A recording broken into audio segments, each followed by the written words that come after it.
I've been working with a group of people on the Church's report into suicide, particularly amongst young men. And what we've been looking at is ways that we can prevent suicide in Scotland, and how the Church becomes involved in suicide, and how we take care of people after a loved one has been lost to suicide. The Church is interested in this issue because when somebody takes their own life, often a minister becomes involved in the funeral, and members of the Church can become involved in many different ways, elders and friends of the family bereaved, and if it's a young person, sometimes the school or college can also have a connection with the Church. And anyway, we believe in the Christian faith that every life is precious to God, and when someone takes their own life, that's a tragedy and something which the whole Church should be concerned about. Our brief was to look at suicide amongst young men, and in order to do that we had to speak to an awful lot of people. And we started off by speaking to young people, not just young men but also young women, to find their opinions about what young men today need, and particularly if they are in need, who they would go to and who they would talk to. We also talked to prison chaplains, hospital chaplains, and people from a variety of backgrounds.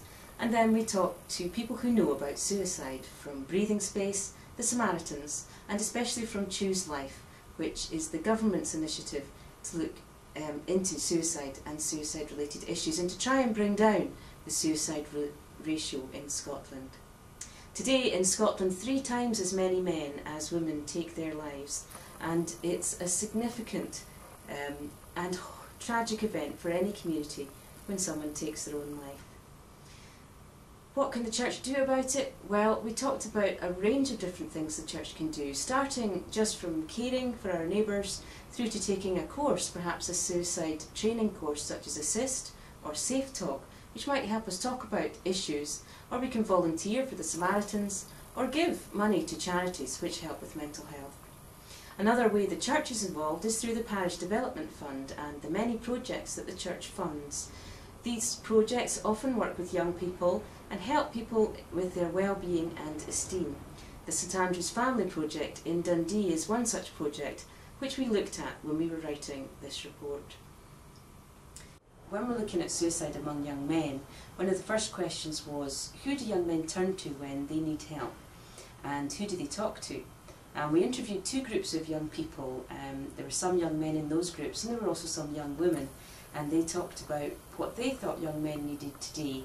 And one of the things that was quite clear from that research was that young men often find it difficult to talk when they've got a problem or an issue that they need to talk about.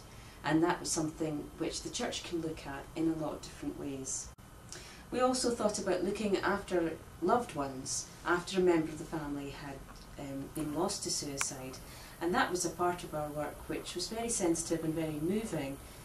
When somebody dies through suicide, the family can be distraught and often find it difficult to grieve that loss, and maybe find that other people in the community don't know how to handle that loss. So we talked about that, and we talked about some of the feelings that come with losing a loved one through suicide.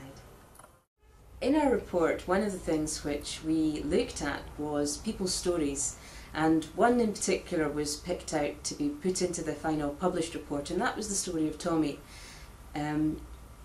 It's told from the point of view of Tommy's brother, who went down to a sawmill one day and found that his brother was there and had taken his own life. And it gives the story of how the family cope, how his other brother Sam came to his side, how he went back to spend time with his parents and talk about his brother, how they had to go down to the mortuary and identify Tommy, and the funeral and the events afterwards. I think when we hear a story like that and really understand how suicide affects families, we begin to get an impression of how important this issue is and why the Church needs to take it seriously.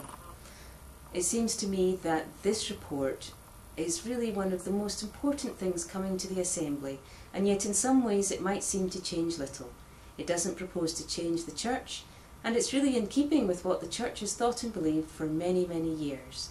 And yet, by bringing to people's attention again the tragedy of a loss of life through suicide and the importance of supporting those who are bereaved by suicide, we bring to light one of the fundamentals of the Gospel, which is to love our neighbours as we love ourselves.